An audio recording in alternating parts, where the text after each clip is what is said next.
What's going on, everyone? It's me, Akil. I'm back here to talk about something else that I saw in my feed a little bit, which is the difference between Tokyo and Osaka. Now, if you don't know, I'm here in Tokyo. I've been here since 2004, and I am currently in Jiugaoka.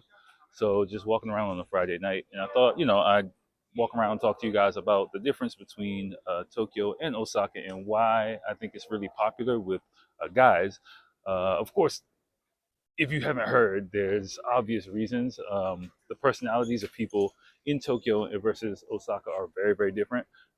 It's well known to Japanese people as well as tourists. For dudes, though, it's a bit of a different story. It's more related to meeting people. Among Japanese people, it's kind of said that.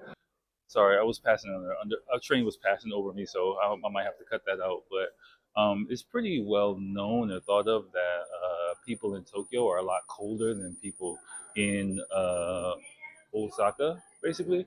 And I think the main reason why it's kind of a well-known secret that it's more of a personality kind of thing. So if you don't know, basically, Osaka and Kansai is kind of seen as the comedy capital of Japan. I'm not saying like everyone there is kind of all jokes and giggles, but people are a lot more outgoing in that area. And of course, that trickles down to women. So generally, what you're going to get is a lot of Japanese women who when you meet, they're much more talkative, much more approachable, a lot more easier going. If you kind of think of it, like Tokyo area is more like the East Coast of the USA, and Kansai is not like California. It's more like maybe it's more like Southern hospitality if you think about it. So the women there are much more likely to help you out, strike up a conversation, stuff like that. If you go out to a club, like I've talked about it in past videos, like it, I was really surprised, pleasantly surprised, just by the amount of love and attention that I could get. Basically, women weren't like freaking out when I was around and stuff like that. And just actually some just came up and started talking to me, smiling and stuff like that.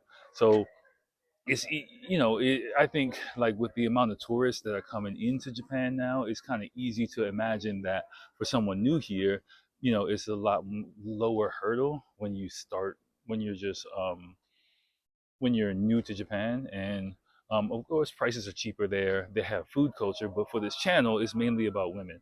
And when I first got here, it was kind of like a thing, like, oh, go if you want to do your thing, go to Osaka. It was kind of the thing. And I've been there once.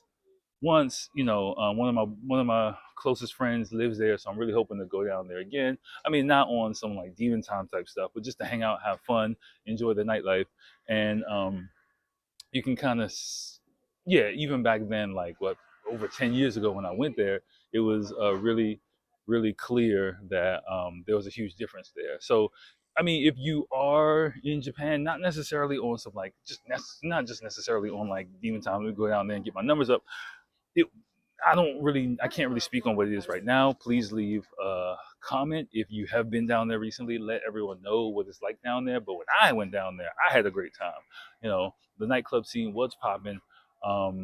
Just generally, everyone was a lot warmer and a lot. I'm an East Coast guy, so it was kind of threw me off a little bit. I'm not gonna lie. Like when I first got there, I was like, "Whoa, people talking to me, old ladies talking to me, young people talking to me." But again, like I think in rankings, like that's like the number one destination for travel for foreign people now. So I can imagine, they're a lot more accustomed to foreign people. They're trying to get ready for the World Expo there in a year or two or something like that. I don't know how that's going to go down. It seems like there's a lot of drama with that. We'll see. But just generally speaking, like you're going to, if you let me say this, don't just think automatically like the poontang is flowing from the faucet down there. Okay, please have your stuff together. There's a video I saw on my timeline earlier today that I'm gonna review. It was by a dude in Osaka trying to like pick up girls and do stuff like that. That I'll kind of break down and show you that all that glitters isn't necessarily gold, but um, but it is good. Like it's kind of well known. Like a lot of people in Tokyo who their personality doesn't really match with, let's say, American East Coast type of living. They say they just want to get out of here and go down there and enjoy life down there a lot more.